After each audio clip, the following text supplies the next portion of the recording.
A video arcade charges an entrance fee plus a fee per game played. 2 games cost $9, 4 games cost $13, and 5 games cost $15. Write an equation to find the total cost to play X number of games. So for this one, it'd be nice to have an equation for it, but we need to figure out if it's going to be linear or exponential first. So to do this, I'm actually going to make a table, so it kind of relates to what we've seen in the first lesson of this unit. And let's just look at some of the values that they gave us. So to start,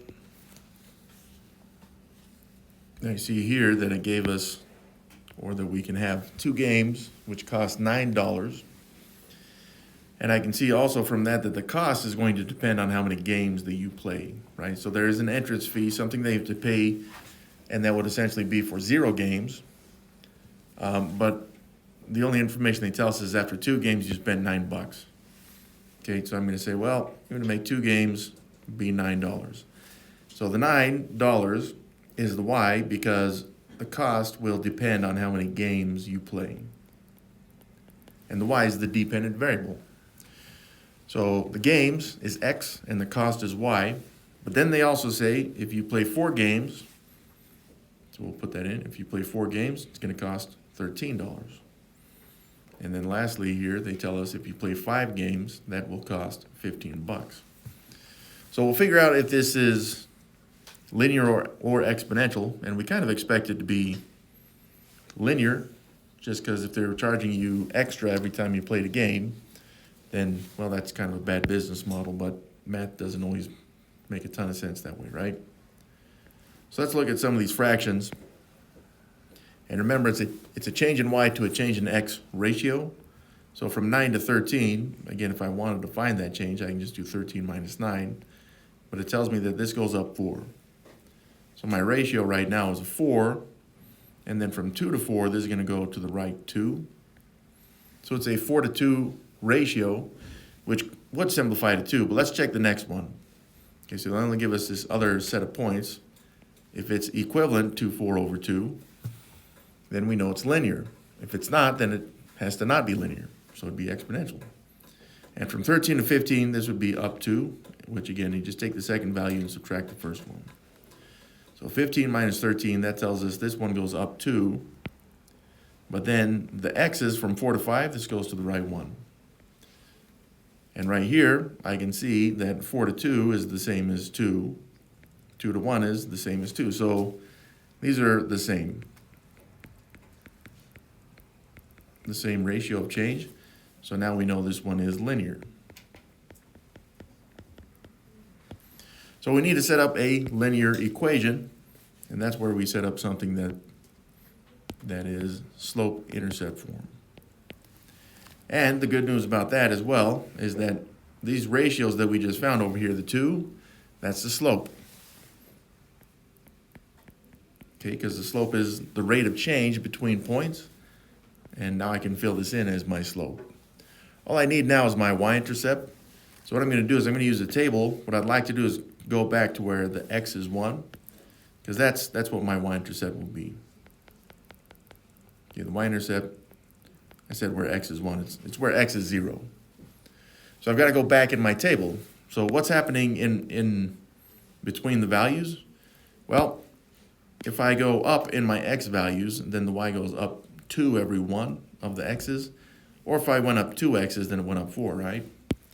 So you could just go down 4, but I'm going to do this one at a time. Meaning, here, if I went back to 1, see, that would be 2 minus 1. That means I'd have to do 9 minus 2, which would make that 1/7. And then I've got to go back another 1 for my x. So I'd have to go down 2 more for my y's, and 7 minus 2 is 5. So I see my y-intercept there is 0, 5. I just need the plus 5, and that's it.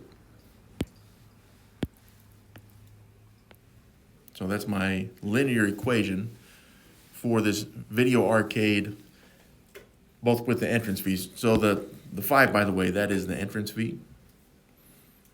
So you're going to pay the $5, which means if you don't play any games, you still got to pay the $5 to enter the arcade. And then after that, it's $2 every game, which is what was being shown over here. $2 per games. This was $4 for 2 games. This one was $2 for 1 game. So if we go back, right, then you didn't pay that $2, so you take away a game. Didn't pay this $2, so you take away a game. Since this one is linear, you could have actually have used the y-intercept formula. So remember that's where you take the y value and subtract the slope times the x. So we already had the slope. That would be the m, which is 2. 2 over 1 or 4 over 2, it doesn't really matter. And then at least we started with these 3 ordered pairs, right? 2, 9, 4, 13, and 5, 15. I'll use the top one. I'll say x is 2, and then its corresponding y value is 9. And if you were to put this into a calculator, you would get a y-intercept that is 5. So we get the same y-intercept, even if you use the same method that we used in the last unit. But since our focus in this unit is kind of on tables, that's what I used, and you can if you'd like. Here's our objective for the day. I know the difference between linear and exponential relationships, but then it's going to ask us to write the equations, whether it's linear or exponential.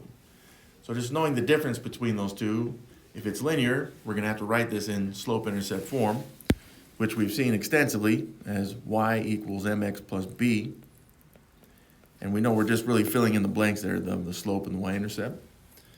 And then we have exponential, which is a times b to the power of x, where a, right there, that's our starting value. So don't forget the objective here is to help us know what we're supposed to know by the end of the lesson. And so if you don't know these things while we're going through it, it's important to ask the questions, right? But we'll see this at the end of the lesson as well. So this is stuff we've seen already. Again, this slide is just to help us to understand how to read exponential form. So if you see something like this reads 5 to the power of 4, which is what we're showing here.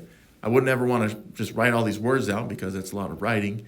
It's a lot easier to do this with the math symbols of 5 to the power of 4. You see 5 here is called the base, which is the number that's being repeatedly multiplied, and 4 tells us how many times it's repeatedly multiplied. So if we wanted to, and I'm not saying that you would, but if you did want to, you could rewrite this as 5 times 5 times 5 times 5. Again, that'd be 4 5s all being multiplied. The base tells us the number that's repeatedly multiplied. The exponent tells us how many times, which is really what this slide is telling us as well, which we've seen. Again, the base tells us what number is being repeatedly multiplied. The exponent tells us how many times.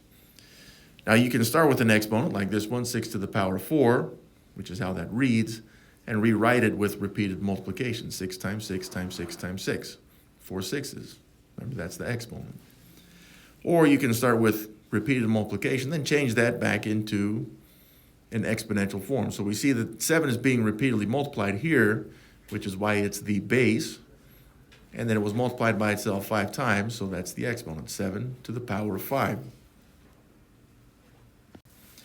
And we know, and since today a lot of the stuff we're going to be seeing is still kind of word problems stuff, we may see some tables, but either way, if we see additions that, or changes that are repeated addition or subtraction, then we know that we're dealing with something that is linear, which on a graph would create a straight line.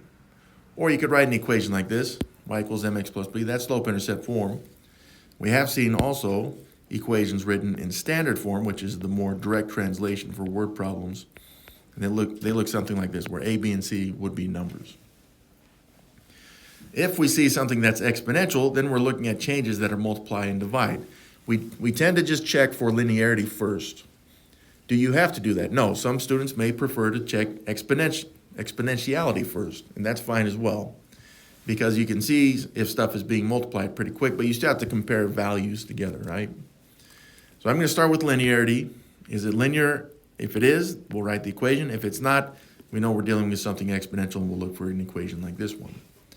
And if we were to graph it, not that we're doing that today, but graphs of exponential equations are curved like this one is. Well, this one too. So basic exponential equation, we saw this, right? When we looked at the objective, y equals a times b to the power of x. A is some kind of starting amount. So they'll usually tell you, hey, look, you're going to start with 4 bananas, or 13 video games, or 8 pairs of shoes. I don't know. But they're going to say you're going to maybe double it, and that would be the base because you'd be multiplying that. But the starting value, again, that's the A. And then they'll tell you what you're going to multiply over and over and over. Today, since we're looking at equations, the exponent tends to be some kind of, it's just going to be an x, really, for us, because we don't know how many times he's going to repeatedly multiply. So some terminology that we need to be aware of would be like double, which means that you're going to multiply by 2. That dot is a multiplication symbol. You can use x if you'd like, but I'm going to use the dot there. You may also see this one, which is triple. That would mean multiply by 3. This one's not as common, but you may see it like we saw in the last assignment. Quadruple means multiply by 4. If they have anything beyond that, then they'll just have to tell you it's repeatedly multiplied by 5 or 6 or 7 or something like that. So in this equation, y equals a times b to the power of x, if they say they're doubling, you know you're multiplying by 2 over and over and over. Or quadruple, it's b multiplied by 4 over and over and over to the power of x. If they don't tell us, which they won't on the tables at least, then we have to find that base by taking the second y value and dividing it by the first y value. Now that's only if the x's are changing by 1. If they're changing by 2, then we would usually take that and divide that also by the change in x. The x changes.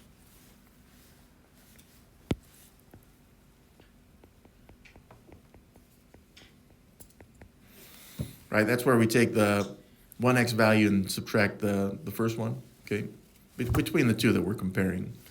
So in these tables, take the first y value, it's the denominator, the second one's the numerator. Second one divided by the first one, and then if you see that the change in x is something other than 1, divide it by that value too. I don't think we're going to see this yet just because we're trying to get used to this exponential equation stuff. We will in the future though. So is the pattern shown linear or exponential? This is a horizontal table, which we have not yet seen, but it's okay, we can still find out, right? So I'm going to compare the changes between the y's and then the changes in x's. Y is in the numerator, x is in the denominator. So right here, I guess I don't really need this one, but from 15 to 45, this would be going up 30 for my y's. And we get that, again, you just take the second y value and subtract that first one. So that shows a change of 30, positive by the way, which means up. So that's my numerator in the changes. And then I see my x goes from 0 to 1, that would be to the right one. So that's a 30 to 1 ratio. Next up, I go from 45 to 135, which is quite a bit, but that'd be up 90. Again, you take 135, second value, subtract the first one. That'd be 90. So I have a 90 to change in x ratio, that's from 1 to 2. That goes to the right one. 30 to 1 and 90 to 1 are not the same. They're not even close. So since they're not the same, they're also not linear. So right off the bat, I say, well, I know it's not linear, so I can cross that out. That means it has to be exponential. Okay, so since it is exponential, I'm going to set up my equation right now. And I don't really need this garbage right here. But my equation is going to be y equals a. That's times my base to the power of x. We'll fill these in. So this table stops at 4, but we're going to assume that it goes on forever, even though the numbers of y, the y values, get really, really big really fast.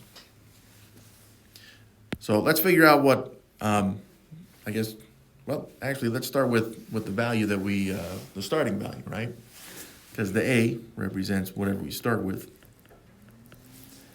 And that would be in a table where x equals 0. So I see that x equals 0 right here, this ordered pair, which would be 0, 15.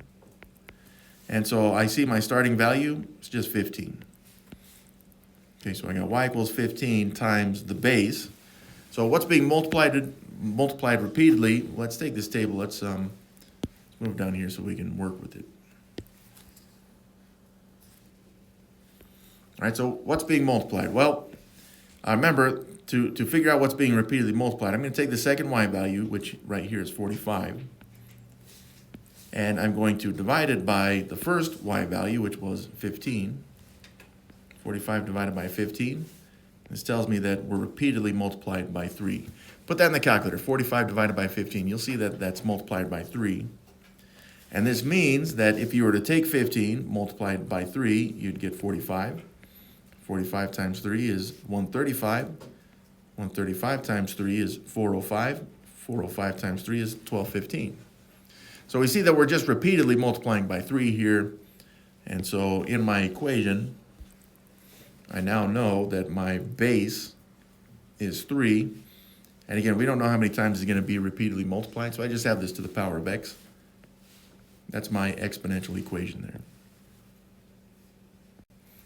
Now you could check, right? Do 15 times 3 to the power of 0, because the x is 0, and you should get 15. Or if you say x is 1, 15 times 3 to the power of 1, 45, 145. Remember, these x and y values in the table have to make the equation a true statement, which is why they'd be on the line if you were to graph it. And if you were to graph this line, yeah, it would be curved. But that's the equation we're looking for. That's what it asked for. We knew it was exponential. Here we got this table. It's vertical now, so it goes back to 3.1 for us. So we got to figure out first if it's linear, and then if it's exponential, or if it's exponential. And whichever one that it is, that's the equation that we're going to write. But you guys take a minute, try this one out, then we'll go over it. So here, we got to figure out if this pattern is linear or exponential first. So again, I like to let's just see if it's linear first. Okay, so I'm going to check the changes in the y's and the x's. Let's see how this goes. And yeah, I'm probably going to need my calculator because of the decimals, at least for B. So from 0.48 to 1.2, again, this is 1.2 minus 0.48. That will tell me the change. I'm just typing that into the calculator, you guys. So 1.2 minus 0.48, enter, and it says that goes up by 0.72. So right now, that's my numerator in that ratio. While the x from -2 to -1, again, you just take -1 and minus -2. That will tell you that this goes to the right one. So it's a 0.72 to 1 ratio.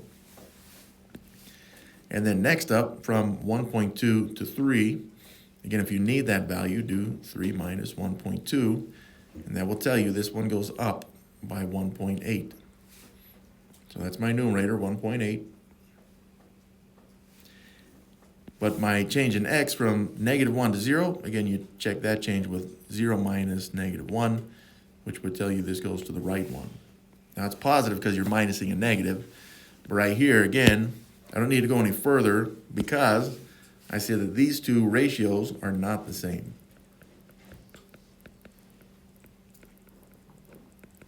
So since they're not the same, this is definitely not linear. Now that helps get us started because now I can cross that out. I know it's not linear. I can box in exponential. But since it is exponential, we want the equation for this. Okay, so it should be y equals a times b to the power of x. And since we're looking at an equation, I should expect the x to just be x, not some value. Because we don't know how long this table is going to go on for. Maybe it extends upwards to with the negatives. Maybe it goes downwards for the positives. Either way, at least for me, I'm going to need a little bit more space. So let's take this table, let's move it over here so we can work with it and see what it looks like in an exponential relationship. Okay, so on this one, this table, did it tell us what is being repeatedly multiplied? And it did. It says x is 0 right there. Again, that's the a value. That's my starting value, which is where x equals 0. And I found that in the table. That's where the y value there is 3. Make that a little bigger. Okay, so again, that would be the ordered pair 0, 3, where the x value is 0. Well, that's nice, but what is being repeatedly multiplied? Because we need that as well, so it'd be 3 times something. But what is that something? Well, let's take a look. In this table, I would take the second value, which is 1.2. So I'm going to take that 1.2 and divide it by the first y value, which is 0.448. Now, since I'm not very good with decimals, I'm going to use the calculator, 1.2 divided by 0.48, enter, and it says you're multiplying repeatedly by 2.5. Now, we can check this in the calculator by saying, well, 0.48 times 2.5, and that would be 1.2. That's true. 1.2 times 2.5 is 3. 3 times 2.5 would be 7.5, and 7.5 times 2.5 is 18.75. So this shows in the table that you are actually repeatedly multiplying by 2.5 right there, which I suppose you could make a fraction. But I'm going to keep the decimal there, times 2.5, and then this would be to the power of x. So I got y equals 3 times 2.5 to the power of x. If you did want to write this as a fraction, which you could, so this is an or statement, either one of these should work.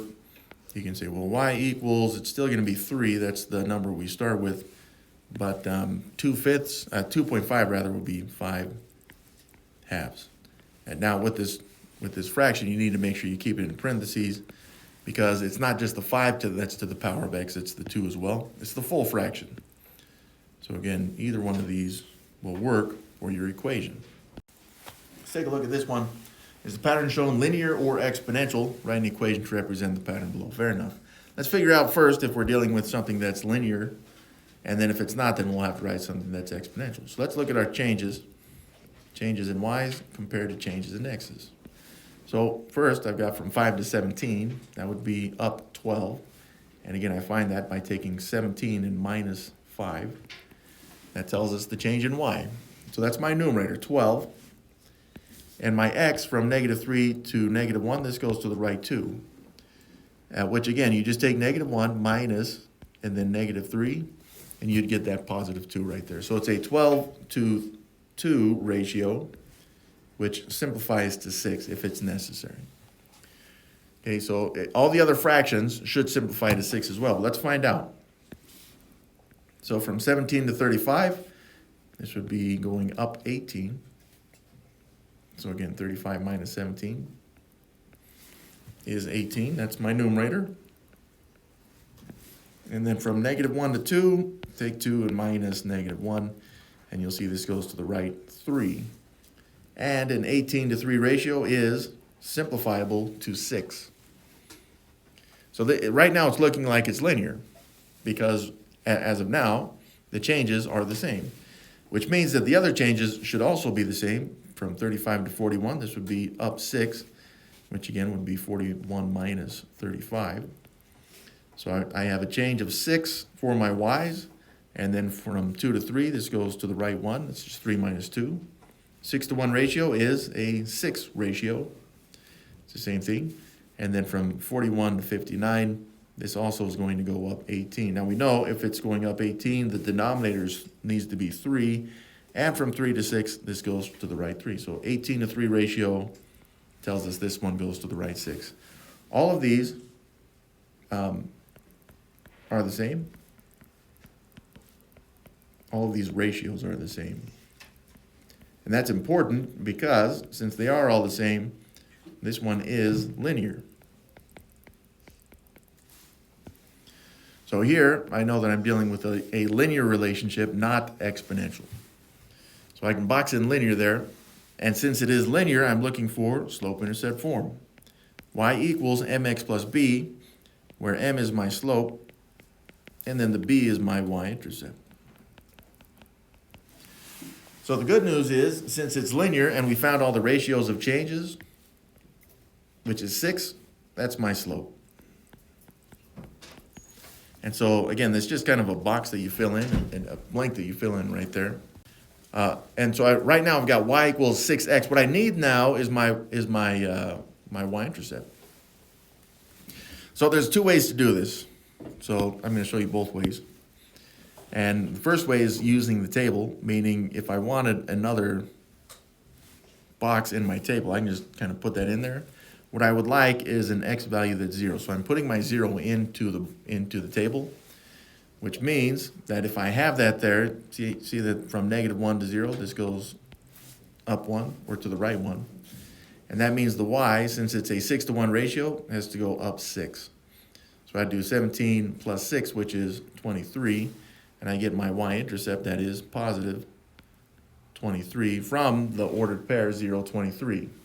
So I have that. If I went back to what we did in the last unit, I'd say, well, y would have to equal, or not y, but the y-intercept, that would have to equal the y value minus the slope times the x. And we do have the slope. Okay, so the slope right now is 6. And then any ordered pair will do, right? They've given us several ordered pairs here. So I've got, I'll just use the top one, where my x value is -3, which I'm looking right there. So I've got 6 times -3 there. And then my corresponding y value is 5. Okay, so take that y, replace it with 5. Put this in the calculator. As it turns out, you also get 23. So the table method works, but the old-fashioned way that we found the y-intercepts work as well. Is this pattern linear or exponential? Write an equation for the situation. You borrow $50 from your parents. Each week you pay them back the same amount. The total amounts you owe your parents after weeks 0, 1, 2, 3, and 4 are $50, $45, $40, $35, and $30 respectively. How many weeks will it take you to pay back your parents? So 2 things we need, right? We need the equation. First, is it linear or exponential? Then write the equation, and then see how many weeks it will take you to pay back your parents. Take a minute, try this one out, then we'll go over it. So here, it says you're going to borrow $50 from your parents. That's what you're going to start with, okay? So I'm going to actually kind of do what we did on the bell work and just start with the table. So I've got my x's and I've got my y's. Well, my x's on this one, since I have a value that's time in weeks right there, that has to be my x's. Now you could say that y is the amount of money that you owe, because the amount of money that you owe will depend on how much time has passed, and that's okay as well, but the y in this case is how much is owed. I'm just going to put a $sign right there so it's a little bit easier. So let's look at some of these values then. In the first case, it says at week 0, you owe $50, which would make sense because after 0 weeks, then that means you just barely borrowed the money of $50. After 1 week, then it says you owed $45. So at 1 week, you owe $45. After 2 weeks, then you owe $40. 2 weeks, $40. After 3 weeks, $35. 3 weeks, $35. Let's extend this table just a little bit. And then finally, the last value it shows us is after 4 weeks, you're going to owe $30. 4 weeks, $30. So this is the table that I have. This is the table that we will work with. And with some experience, I think maybe you could tell right off the bat that this one's linear or not. But I'm still going to check. Okay, so I'm going to look at the change in my values as I go. Got 4 changes. And I know from 50 to 45, this would mean that you paid off $5. That's why it's negative. Or always just take the second value and subtract the first one. Okay, so -5 because it's money that's paid off, and that was after, from 0 to 1, that's after 1 week. So we can interpret this, -5 to 1, that's paying off $5 in the 1 week. Next up, from 45 to 40, this means you paid off another $5, and that was after another week. Same with the next one, 40 to 35, this means you paid off $5 in 1 week. So that'd be a -5, again, because the negative, because you're paying it off. And then 35 to 30, also paying off $5 in 1 week. Okay, so again, these are all the same.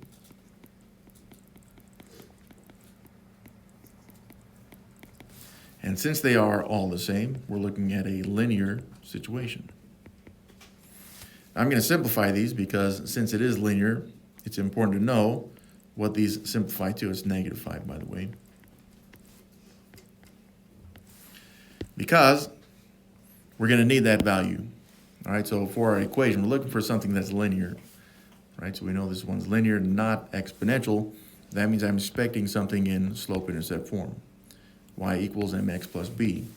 And the m there is the slope, which we just found, because we found all these ratios are the same.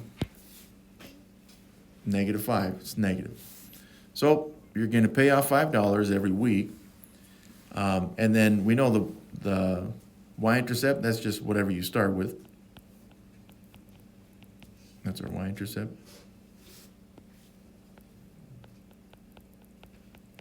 Which actually is shown in the table, 0.50, remember? Because that's showing us where the x equals 0. So I see that's a positive 50 right there. So I've got plus 50. Now, it may be possible that you'd prefer to write this as 50 minus 5 times x, and that would be fine. Because if you did, so if you had written it like this, y equals, you're going to start with $50 owing your parents, and then you're going to take away $5 every week. So 50 minus 5x would work as well. So the last question here, that's the equation. We know it's linear, but the last question says, how many weeks will it take you to fully pay back your parents? So that means you'd owe them $0, right? I'm going to use the original equation, y equals -5x plus 50. But for this one, it's saying how many weeks will it take? You're going to pay back your parents fully. That means you would owe $0. There we go. And since we're looking at dollars, that's our y values, which we know from the table. So I'm going to put a 0 there. And all I got to do at this point is solve this equation. Now, does everyone need the equation to solve? No, because some students would prefer just to use the table, which you could do until you get y is 0. Some people don't need either one of those, and they can just figure it out. So I'm going to subtract 50 from both sides to isolate my x's. That'll 0 that out. So now I got -50 equals -5x. One more principle of equality to solve this. All I got to do is divide both sides by the coefficient -5. So this gives me phantom 1x equals -50 divided by -5 is 10, which means that this x equals 10 tells us it will take 10 weeks to pay off your parents. Now that also means that in the table, if you were to have continued this down, eventually at 10 weeks, you would have owed $0.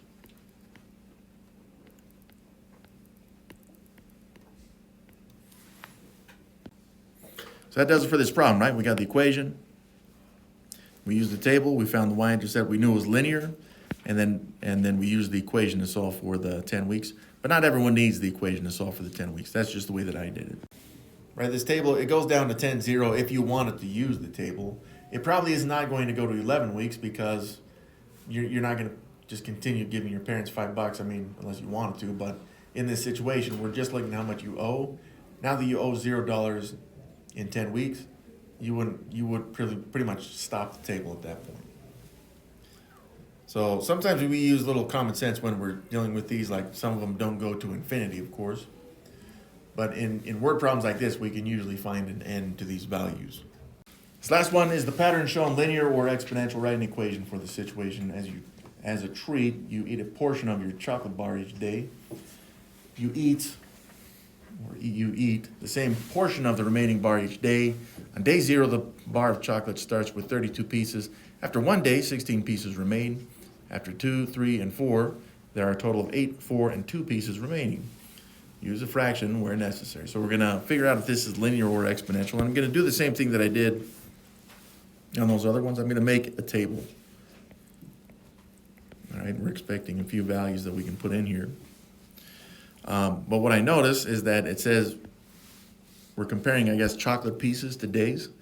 And since we have days, which is a form of time, that has to be our x. And then y would be the number of pieces.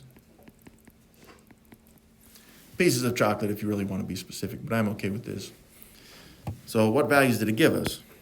Well, for this, it says on day 0, you're going to start with 32 pieces. So that's an x value that's 0 to 0 days, 32 pieces. Because you have a full chocolate bar, then you're going to eat some pieces, right? So after day 1, you have 16 pieces left. So 1 day, 16 pieces. But looks like you ate about half that candy bar or chocolate bar, whatever the crap it is.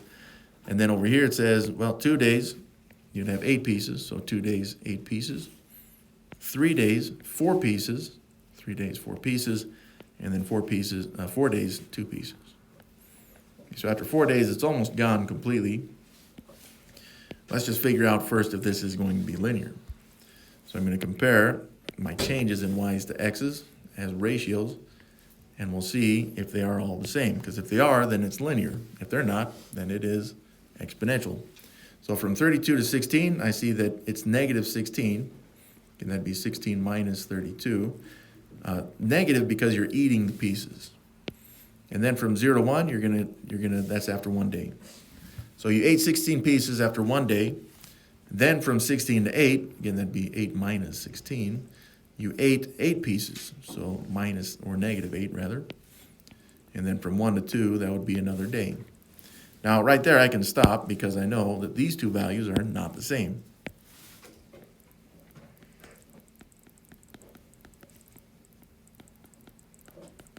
So as of right now, I know that we're not dealing with a linear situation, which means I can come up here and cross this out. So I know that we are dealing with something that is exponential. Since it is exponential, that means that we're going to write the equation in exponential form. So it should take on the form y equals a, that's the starting value, times the number we're repeatedly multiplying by to the power of x. Now, do we have the value that we're starting with? Well, if it's a table, then we're looking for x is 0, and yeah, I got that value right here.